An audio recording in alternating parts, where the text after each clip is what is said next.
Bonjour les graphes, aujourd'hui on va parler d'une question que vous me posez assez souvent et c'est normal, vous avez le nouveau fonds, le fonds on va dire ouvert au public de la BPI, la banque d'investissement donc on va dire patriotique entre guillemets, donc on veut, c'est une bonne chose, moi je pars du principe que c'est une bonne chose, on veut pousser les Français à investir dans l'économie réelle, en l'occurrence ici, ça fait très private equity puisqu'il faut savoir que la BPI investit déjà depuis des années et elle a une part à peu près, on la connaît en tant qu'investisseur, on la connaît puisqu'elle accompagne pas mal de petits groupes notamment, mais elle est aussi investie dans des grands groupes, il ne faut pas croire, elle ne fait pas que des petits groupes.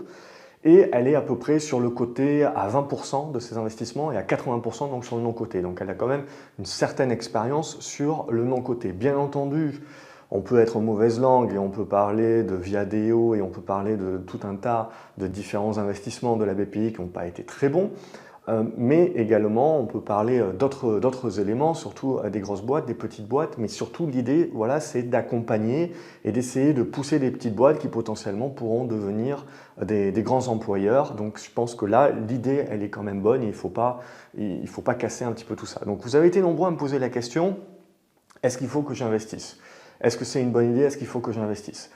Comme d'habitude, quand on parle bourse, on va répondre ça dépend.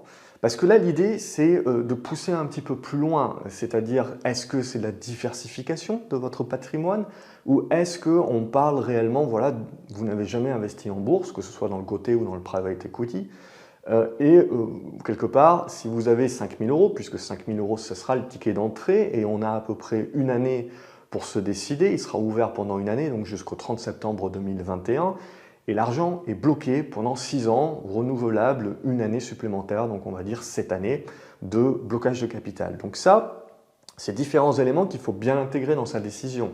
C'est-à-dire que votre capital n'est pas garanti, évidemment, c'est comme les anciens fonds d'investissement dans l'innovation.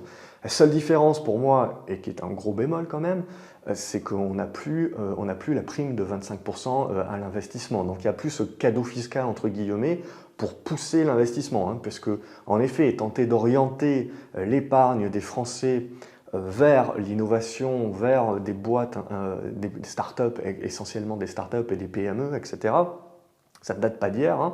C'est juste qu'on a tué la niche fiscale de cette époque-là et donc on ne la recrée pas ici avec la BPI. Pour moi, c'est un gros point bloquant, un gros point mineur qui potentiellement peut impacter le succès. Donc, l'idée, voilà, c'est toujours la même chose, c'est de dire BPI ou pas BPI. Quand on rentre un petit peu dans le détail, on se rend compte que le gouvernement français ne veut pas non plus se tirer une balle dans le pied, c'est-à-dire qu'il a envie quand même que cet investissement rapporte aux Français, sinon bien entendu, il sait très bien qu'éventuellement, si c'est encore un Natixis bis, dernièrement, il y a eu la FDJ, donc ça a permis de redorer un petit peu le blason des introductions en bourse et du fait que le gouvernement et les différentes instances poussent un petit peu pour investir l'épargne des Français. Et là, en l'occurrence, ça a bien marché. Mais voilà, il faut toujours se méfier. Là, on parle d'un investissement donc, dans l'innovation. Et donc, bien entendu, que le gouvernement français ne veut pas se louper. Donc, en fait, c'est capital non garanti, bien entendu. C'est un investissement risqué, encore plus attendu. Mais l'idée qu'il faut bien prendre en compte, c'est que c'est un investissement qui va se faire au travers de fonds, c'est-à-dire des fonds qui existent déjà et qui sont déjà investis dans un certain nombre d'entreprises.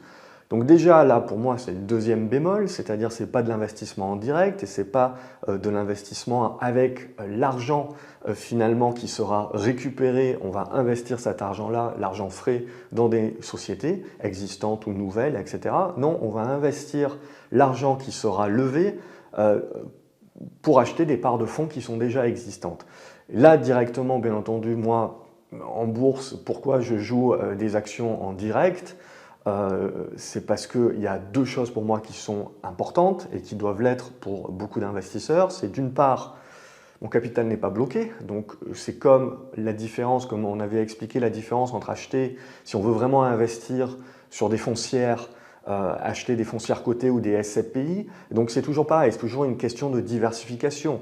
Mais je vais préférer acheter par exemple des foncières parce qu'en cas de problème, c'est le cas de le dire, avec le Covid, je suis dans la capacité de pouvoir récupérer mon argent rapidement. Si j'ai le désir de vendre, je peux vendre tout de suite. Bien entendu, je ne rentre pas dans le détail de savoir il y a certaines foncières et SCPI qui résistent mieux que d'autres, etc. Ça, c'est une question de diversification, hein. Mais d'un point de vue purement liquidité, c'est en investissant et en achetant des actions boursières, on a tout de suite cet accès à la liquidité. Et je n'ai pas mon capital qui est bloqué pendant X années et où je ne peux rien faire éventuellement si j'ai un besoin de ce capital-là. Donc déjà, la première idée, c'est de se dire, si le capital est bloqué, de toute manière, encore plus qu'en bourse où notre capital n'est pas bloqué, il faut vraiment investir de l'argent dont on n'a pas besoin et dont on n'aura pas besoin.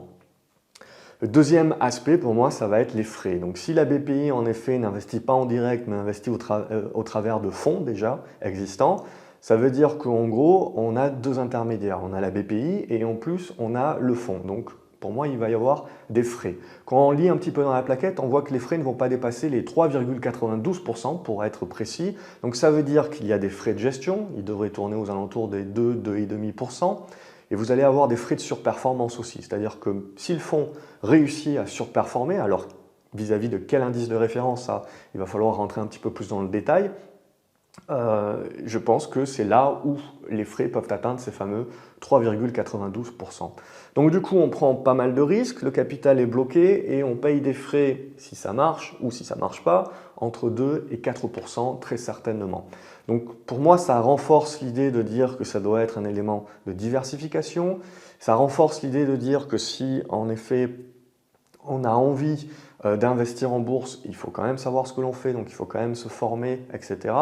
La BPI, il faut se souvenir que son but à elle n'est pas de vous faire gagner de l'argent, son but à elle, c'est très politisé, c'est de supporter des PME, des moyennes entreprises, et on l'a vu avec les prêts garantis par l'État, on a vu également la BPI sortir, bon, on voit quand même qu'ils ont la capacité de lâcher de l'argent très facilement.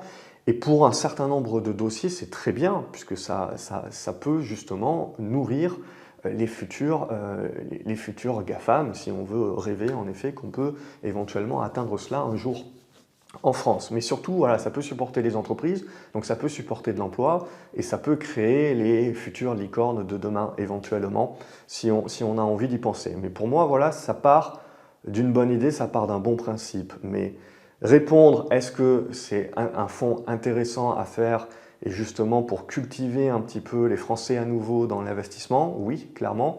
Est-ce que c'est un bon fonds d'investissement pour vous? Comme je vous l'ai dit, ça va dépendre. Ça va dépendre exceptionnellement de ce que vous recherchez et donc des risques éventuels de perte de capital, d'argent bloqué, d'illiquidité du fonds également et des frais.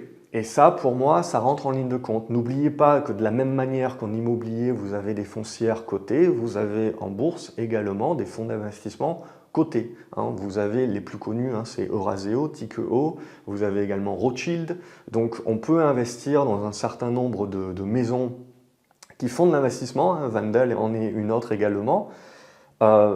Et bon, on le voit, Eurazeo, bon, en ce moment on parle beaucoup d'Europecar qui n'est pas forcément le meilleur investissement qu'ils aient fait, mais c'est de la même manière que dans le fonds BPI, vous voyez bien un petit peu le lissage qu'il va y avoir. C'est-à-dire que je pars du principe que c'est un fonds agressif, c'est un fonds qui investit dans des petites entreprises, donc forcément il y a 20-30% qui vont disparaître, qui ne vont pas survivre, mais ça évidemment c'est compensé par celles qui vont pouvoir croître, et puis après vous avez un panier milieu, 50% à peu près, qui va trop rien faire et qui va vivoter. Et ce qu'il faut bien comprendre, voilà, quand on parle d'investissement de fonds qui sont en tout investis dans 1500 entreprises, c'est qu'en gros on va lisser à mort la performance. Donc du coup, je ne pense pas qu'il faudra attendre des 100 et des 1000 de ce type d'investissement. C'est une manière de capter l'épargne des Français pour soutenir, à mon avis, pour soutenir justement le tissu économique, puisqu'il faut bien se dire que le tissu économique,